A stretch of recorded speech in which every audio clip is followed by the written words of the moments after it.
Good morning, students. Yesterday we have discussed perfect competition market meaning and features. Today our topic is why firm in a perfect competition market is a price taker, not a price maker. इस perfect competition market से related 3 important questions हैं जो frame होते हैं, जिसमें से first हम आज discuss करेंगे. First है क्या? Firm under perfect competition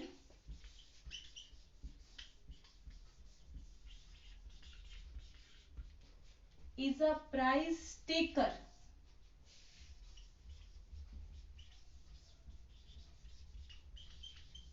not a price maker.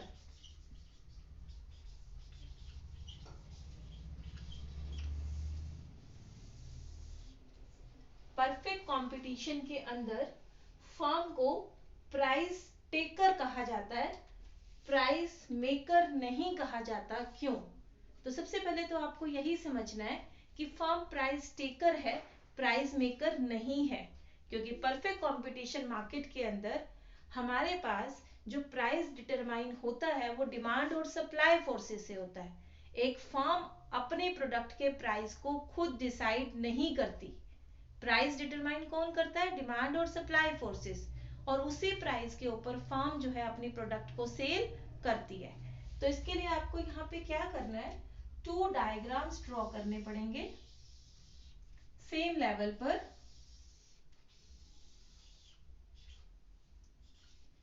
First diagram जो है वो इंडस्ट्री को रिप्रेजेंट करेगा.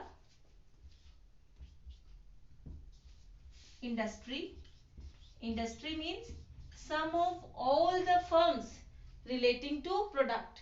आपके उस प्रोडक्ट से रिलेटेड जितनी भी फर्म्स हैं इकोनॉमी में, उन सबको टोटल, वो किसको रिप्रेजेंट कर रहा है यहाँ पर? इंडस्ट्री. फर्म मीन्स एक सिंगल फर्म के बारे में बात कर रहे हैं जो प्रोडक्शन करेगी.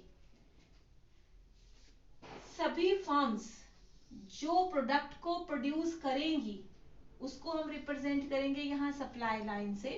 और उन्हीं सभी फर्म्स की प्रोडक्ट को कंज्यूमर जितना डिमांड कर रहा है वो क्या है हमारे पास? Demand line. मीन्स हम यहाँ एक फर्म की डिमांड और सप्लाई को रिप्रेजेंट नहीं कर रहे, यहाँ पर हम सभी फर्म्स की टोटल डिमांड और टोटल सप्लाई के बारे में बात कर रहे हैं. तो demand line, supply line both intersect at E point. E is the price, OP is the price determined by the demand and supply forces. अब ये जो प्राइस डिटरमाइन हुआ है, इसी प्राइस के ऊपर फर्म जो है प्रोडक्ट को सेल करेगी. तो ये फर्म जो है जिसने प्रोडक्शन करनी है, जिसने सेल करनी है, ये अपने प्राइस को खुद डिटरमाइन नहीं करती. इसका प्राइस कहां से डिटरमाइन होके आता है? इंडस्ट्री से, डिमांड एंड सप्लाई फोर्सेस से. तो that price is taken by the firm. So firm sells a product at OP price. So here we can say in a perfect competition market, firm is a price taker, not a price maker. Just because firm has not decided the price of the product, price is determined by the demand and supply forces.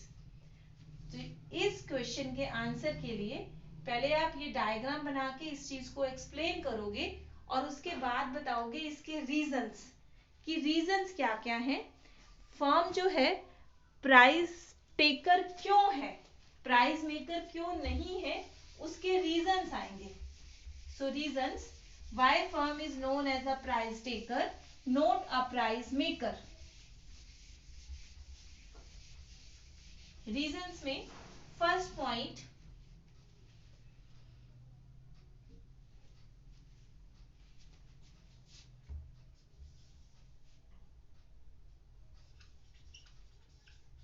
large number of small firms.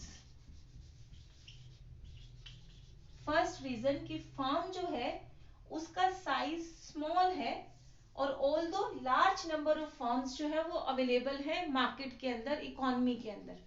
एक firm का size इतना बड़ा नहीं है कि वो पूरी market को इम्पैक्ट कर सके, पूरी मार्केट के ऊपर अपना इम्पैक्ट शो कर सके. तो this is the first reason, just because the size of the firm is small, although we are having large number of firms, but the size of each firm is small. Second reason, homogeneous product.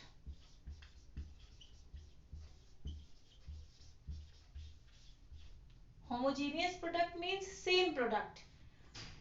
In this market, all the firms are selling the same product. There will be no change in the product of firms. अगर product में change होगा तो firm अपने according price को determine कर सकती है, but जब प्रोडक्ट ही सेम है तो उस केस में उसे वही प्राइस अडॉप्ट करना पड़ेगा जो प्राइस डिमांड और सप्लाई फोर्सेस के अकॉर्डिंग डिटरमाइन हुआ है. थर्ड रीजन, इसके बाद होमोजीनियस प्रोडक्ट के बाद जो थर्ड रीजन है दैट इज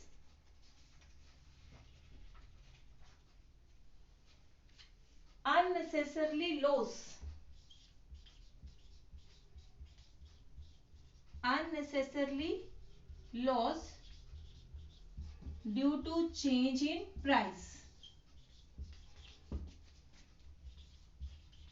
नाउ स्टूडेंट्स, अब आप देखिए, अब अगर ये फर्म अपने प्राइस को चेंज करना चाहती है तो क्या करेगी, ये देखिए, आपको ये अंडरस्टैंड करना है कि अगर फर्म प्राइस चेंज करती है तो दो केस हैं, या तो फर्म अपने प्राइस को क्या कर देगी, इंक्रीज, या फिर फर्म अपने प्राइस को क्या कर देगी, डिक्रीज.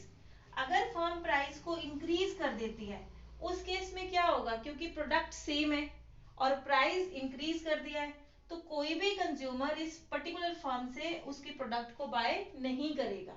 कंज्यूमर क्या सोचेगा, हम दूसरे फर्म से बाय कर लेते हैं, क्योंकि बहुत सारी फर्म्स हैं, लार्ज नंबर ऑफ फर्म्स हैं, तो किसी और फर्म से बाय कर लेगा. तो इस केस में यहाँ उसको क्या होगा, लॉस. अगर वो अपने प्रोडक्ट के प्राइस को इंक्रीज करती है, no one will buy from that particular firm, तो लॉस ही है, प्रोडक्ट सेल ही नहीं होगी. दूसरा ऑप्शन, अगर वो प्राइस को डिक्रीज कर देती है फर्म, अब क्या होगा, प्रोडक्ट सेम है और प्राइस जो है वो डिक्रीज हो गया है, तो अब क्या होगा, अब तो सारे ही कंज्यूमर उस फर्म के पास आ जाएंगे. बट इस फर्म की कैपेसिटी तो इतनी नहीं है ना कि वो सभी कंज्यूमर की डिमांड को फुलफिल कर पाए, क्योंकि हमने पहले मीनिंग में ही बोला कि फर्म का साइज कैसा है, स्मॉल. तो जो उसकी प्रोडक्शन कैपेसिटी है, फर्म तो सिर्फ उतना ही प्रोड्यूस कर सकती है अपनी प्रोडक्शन कैपेसिटी तक, उससे ज्यादा तो वो प्रोड्यूस ही नहीं कर सकती है.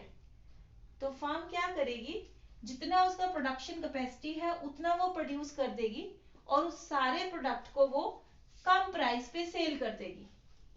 और इसके अपोजिट, अगर इस फर्म ने प्रोडक्ट के प्राइस को डिक्रीज नहीं किया होता तब क्या होता, उस केस में अगर वो प्राइस को डिक्रीज नहीं करती तब भी उसे अपनी प्रोडक्शन कैपेसिटी जितना ही प्रोड्यूस करना था और तब भी उसके सारे प्रोडक्ट सेल हो जाती इजीली, नो प्रॉब्लम्स. क्यों, क्योंकि सारी फर्म सेम प्रोडक्ट प्रोड्यूस कर रही हैं, सेम प्राइस पे भी सेल कर रही हैं, तो सारे के सारे प्रोडक्ट उसके तब भी सेल हो जाती. तो मींस इस केस में भी इस फर्म को क्या हुआ, लॉस. तो दोनों ही केस में फर्म को लॉस होता है अगर वो प्राइस को चेंज करते हैं तो. इसीलिए इस मार्केट के अंदर फर्म प्राइस को चेंज करती ही नहीं है. फर्म क्या करती है, उसी प्राइस को एक्सेप्ट कर लेती है जो मार्केट फोर्सेस के अकॉर्डिंग डिटरमाइन हो जाता है. तो ये आपका फर्स्ट आंसर था परफेक्ट कंपटीशन से रिलेटेड क्वेश्चन का. क्वेश्चन होता क्या है मेन आपका, कि फर्म जो है that is a price taker not a price maker. तो आप पहले इसमें इसका बताओगे कि किस तरह से ये अपने प्राइस को एक्सेप्ट करती है डायग्राम के थ्रू, और फिर उसके ये 3 रीजंस बताओगे that's why firm is a price taker.